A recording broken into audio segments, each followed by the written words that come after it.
Hello students, तो आज हम लोग बात करने वाले हैं प्रोकैरियोटिक एंड यूकैरियोटिक सेल्स के बारे में। राइट। सो इस दुनिया में जितने भी लिविंग ऑर्गेनिजम्स हैं उनको बेसिकली दिस टू कैटेगरी में डिवाइड किया गया है, जो कि प्रोकैरियोटिक्स और यूकैरियोटिक्स है। तो इनके जो सेल्स की जब हम बात करते हैं तो इस सेल्स में क्या बेसिक डिफरेंस है। राइट। जब हम इसको समझ पाते हैं बेसिक डिफरेंस को, तो जो भी मतलब जीव जंतु इस दुनिया में अवेलेबल हैं, छोटे से माइक्रो ऑर्गेनिज्म से लेकर के बड़े बड़े एनिमल्स तक, बड़े बड़े लिविंग ऑर्गेनिजम्स तक, तो उनके बेसिक सेल में जो एक सेल जो कि जो यूनिट होता है किसी लाइफ का, उसमें क्या डिफरेंस है, क्या चीज़ किस में है, क्या चीज़ किस में नहीं है। जब हम ये जानने की कोशिश करते हैं तो हमारे सामने आता है prokaryotic and eukaryotic cell. Right. So चलिए स्टार्ट करते हैं। सो आज का टॉपिक है प्रोकैरियोटिक एंड यूकैरियोटिक सेल। तो पहले हम डेफिनेशन से स्टार्ट करते हैं कि इसको डिफाइन कैसे किया गया है। तो इस साइड जो पूरे जो भी डिस्क्रिप्शन मैं देने जा रहा हूँ वो प्रोकैरियोटिक्स के बारे में रहेगा और राइट साइड में यूकैरियोटिक्स के बारे में रहेगा। तो पहला डेफिनेशन है, तो डेफिनेशन इसको कैसे डिफाइन कर सकते हैं।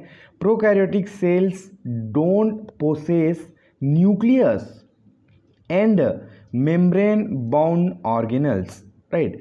सो जो प्रोकैरियोटिक सेल्स हैं, जैसे कि इसमें बैक्टीरिया और आर्किया आते हैं, है ना, तो इसमें डोंट पोसेस न्यूक्लियस, जो न्यूक्लियस जो होता है, जो उसका केंद्र होता है, वो यहाँ पे नहीं होगा। और मेम्ब्रेन बाउंड ऑर्गेनल्स, जो कि बाहरी जो मेम्ब्रेन होता है उसका जो बाउंड ऑर्गेनल्स रहेगा वो नहीं रहेगा, यहाँ पे ये प्रेजेंट नहीं रहेंगे इनके सेल्स में। जबकि यूकैरियोटिक्स, जब यूकैरियोटिक्स की बात कर सकते हैं हम, तो इसमें जीव जंतु आते हैं, पेड़ पौधे आते हैं, देन फंगस आता है ना, प्रोटिस्ट आता है। तो उसमें उसको कैसे हम डिफाइन करेंगे।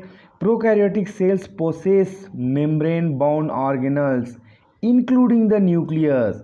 सो जो दो चीज़ इसमें नहीं होता है प्रो में, इसलिए प्रो मतलब नो से उसको कोरिलेट किया गया है। प्रो नो दोनों प्रोनाउंस सेम होता है ना, तो इसीलिए प्रोकैरियोटिक्स में बहुत सारे चीज़ हम देखने जा रहे हैं जिसमें ये नहीं रहेगा, लेकिन यूकैरियोटिक्स में वो रहेगा। यहाँ पे ही हम देख सकते हैं डेफिनेशन जो बोलता है don't possess nucleus and membrane bound organelles and eukaryotic cells possess membrane bound organelles and nucleus, है ना। ये तो हो गया डेफिनेशन की बात। जब हम आगे बढ़ते हैं तो साइज ऑफ द सेल, तो जब साइज ऑफ द सेल्स की बात होती है तो यहाँ पे these cells are normally 0.2 to 2 micrometre in diameter, whereas eukaryotic cells, these cells are normally 10 to 100 micrometre in diameter.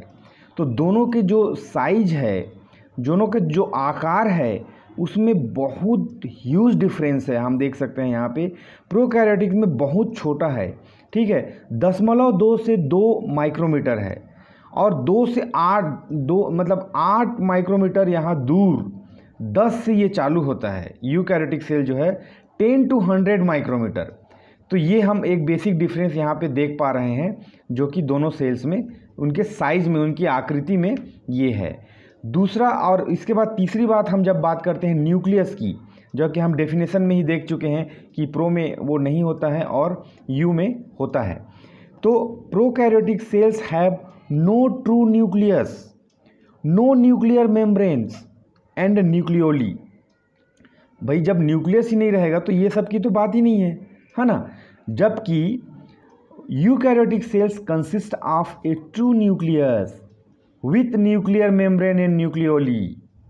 तो यहाँ पे ये नो वर्ड फिर से आ गया, ये नो, है ना। यहाँ पे ये वो है नहीं, मतलब यहाँ पे न्यूक्लियस भी है। अब न्यूक्लियस है तो न्यूक्लियर मेम्ब्रेन भी होगा और न्यूक्लियोली भी होगा, है ना। अब चौथी बात जो होता है, हम इसको और कैसे डिफाइन मतलब डिफरेंस कर सकेंगे। मेम्ब्रेन बाउंड ऑर्गेनल्स, ये भी हम डेफिनेशन में देख चुके हैं कि प्रो में ये नहीं रहेगा, यू में ये रहेगा। तो prokaryotic cells don't have membrane bound organelles, whereas the membrane bound organelles such as mitochondria, chloroplast, endoplasmic reticulum, इसको ER से डिनोट करते हैं, वेसिकल्स आर प्रेजेंट, ये सब इसमें रहेंगे, है ना। डेफिनेशन में हम देख चुके हैं।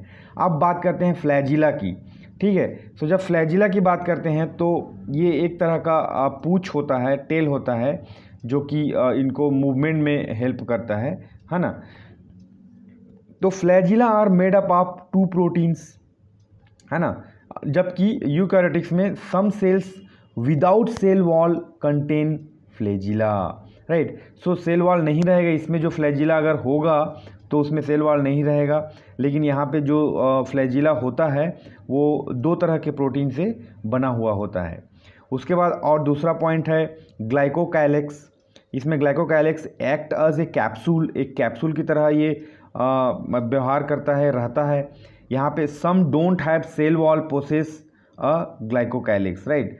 सो जिनके पास सेल वॉल नहीं है वो ग्लाइकोकाइलेक्स इनके पास हो सकता है, दे कैन पोसेस, राइट। तो ये सब पॉइंट हो गया। इसके अलावा हम और कौन कौन से पॉइंट में इनको डिफाइन कर सकते हैं, और जो मेन पॉइंट है सेल वॉल। तो जब हम सेल वॉल की बात करते हैं तो प्रोकैरियोटिक सेल्स में mostly made up of peptidoglycans, they are chemically complex. In the eukaryotic cells, the cell wall made up of cellulose, chitin, pectin, और ये लोग केमिकली सिंपल होते हैं, राइट। सो ये हम देख सकते हैं जो सेल वॉल क्या चीज़ से बना हुआ है। प्रोकैरियोटिक्स में ये पेप्टाइडोग्लाइकेन से बना होता है। हम बैक्टीरिया में देख सकते हैं, ग्राम पॉजिटिव बैक्टीरिया के पास थिक सेल वॉल होता है पेप्टाइडोग्लाइकेन का, ग्राम नेगेटिव के पास थिन सेल वॉल होता है पेप्टाइडोग्लाइकेन का। यहाँ पे ही प्लांट और एनिमल और फंगल में क्या रहेगा, ये लोग सेल्यूलोज से बनेंगे, चिटीन, पेक्टीन, क्योंकि सेल वॉल इनका रहेगा। जैसे कि प्लांट सेल वॉल में हम इसको पढ़ चुके हैं, है ना, सेल्यूलोज, चिटीन, पेक्टीन, सुबेरिन, हेमीसेल्यूलोज, ये सब रहता है। तो ये चीज़ यहाँ पे हम देख पा रहे हैं। इसके बाद प्लाज्मा मेम्ब्रेन की बारी आती है। तो प्लाज्मा मेम्ब्रेन में हम इसको कैसे डिफ्रेंशिएट कर सकते हैं। Plasma membrane carbohydrates and sterols are not found in the plasma membrane. ये दो चीज़ यहाँ पे नहीं, इसलिए नो, नॉट, नहीं, डोंट हैव, ये जैसे वर्ड प्रोकैरियोटिक्स में देखने को मिल रहा है। जहाँ पे यूकैरियोटिक्स में carbohydrate and sterol serves as a receptors on the plasma membrane. तो ये यहाँ पे होता है और होने के बाद ये रिसेप्टर की तरह व्यवहार करता है और एक्ट करता है ना। उसके बाद आता है साइटोप्लाज्म, जो सेल के अंदर में जो साइटोप्लाज्मिक मैट्रिक्स है उसमें क्या क्या हम देख सकेंगे। तो साइटोप्लाज्म में यहाँ पे primitive cytoskeleton with no cytoplasmic streaming, फिर आ गया no cytoplasmic streaming. Whereas in eukaryotic cells have complex cytoskeleton with cytoplasmic streaming, right. तो यहाँ पे रहेगा, यहाँ पे नहीं रहेगा। उसके बाद आता है सेल डिवीज़न। सो प्रोकैरियोटिक्स में it occur through binary fission. Bacteria में हम देख चुके हैं, bacteria they adopt binary fission, 1 से 2 बनता है, 2 से 4 बनता है ना। और यूकैरियोटिक्स में takes place through mitosis, right. So this mitosis is also another cell multiplication pattern which they adopt for multiplication, है ना। जब रिप्रोडक्शन की बात करते हैं, सेक्सुअल रिप्रोडक्शन एक पॉइंट हो जाएगा यहाँ पे। तो सेक्सुअल रिप्रोडक्शन में हम यहाँ पे क्या देख पाएंगे, no sexual reproduction in will be there in the prokaryotic cells, no sexual reproduction. Horizontal gene transfer and recombination can be observed. जैसे कि बाइनरी फिजन में हम देख चुके हैं कि जीन पहले डीएनए ट्रांसफ़र होता है, फिर प्लाज्मा मेम्ब्रेन और सेल मेम्ब्रेन ट्रांसफ़र होता है, फिर एक बॉर्डर बनता है, फिर एक सेल 2 सेल में कन्वर्ट हो जाता है ना। उसी को बोल रहा है रिकॉम्बिनेशन कैन बी ऑब्जर्व्ड। और हॉरिजॉन्टल जीन ट्रांसफ़र, हॉरिजॉन्टल ऐसा, है ना। और यहाँ पे sexual reproduction happens through meiosis, right. Animals में सेक्सुअल रिप्रोडक्शन होता है ना। सो बहुत सारा चीज़ जो मियोसिस से ये अपने फेटस को डेवलप करते हैं और further they may have the particular transformation of the biological secretion and they can have reproduction, ठीक है। अब example is very very important यहाँ पे। प्रोकैरियोटिक्स में 2 आते हैं, bacteria and archaea. Whereas in eukaryotics example we can see plants, animals, fungi, then protista. तो ये बहुत इंपॉर्टेंट यहाँ पे रहेगा, क्योंकि जब आप एक्चुअली इसको पहले भी हम डिस्कस कर सकते थे, ठीक है। Bacteria, archaea, prokaryotics, plant, animal, fungi, protista, eukaryotics, right. So इस तरह से हम टोटल 6, 3, 9, 10, 11, 12 पॉइंट्स में इसको डिफ्रेंशिएट कर सकते हैं, प्रोकैरियोटिक एंड यूकैरियोटिक सेल। सो ये आपके इंटर क्लासेस में भी आप पढ़ चुके हो, right from the beginning in the science it was there, in biology it was there, right. So इसके डिफरेंस को जब हम समझते हैं तो इसीलिए मैं आपको पहले ही बोल दिया था, प्रोकैरियोटिक्स में नो से कोरिलेट कर सकते हैं, क्योंकि PRO और नो दोनों एक ही तरह होता है। और बहुत सारे चीज़ क्योंकि इसमें एब्सेंट होते हैं, नहीं होते हैं, और बहुत सारे चीज़ यूकैरियोटिक्स में होते हैं, कॉम्प्लेक्स टाइप के होते हैं और थोड़े से ज़्यादा मात्रा में रहेंगे। तो इस तरह से आप जब इसको सही तरीके से आप जो 12 पॉइंट्स को एक साथ कंपाइल करके जब ये टेबल फॉर्म में जब पढ़ते हैं तो आपको चीज़ें याद होने लगती हैं। ये नोट्स आपको टेलीग्राम चैनल में मिल जाएगा, आप सर्च कर सकते हैं प्रोकैरियोटिक एंड यूकैरियोटिक सेल्स।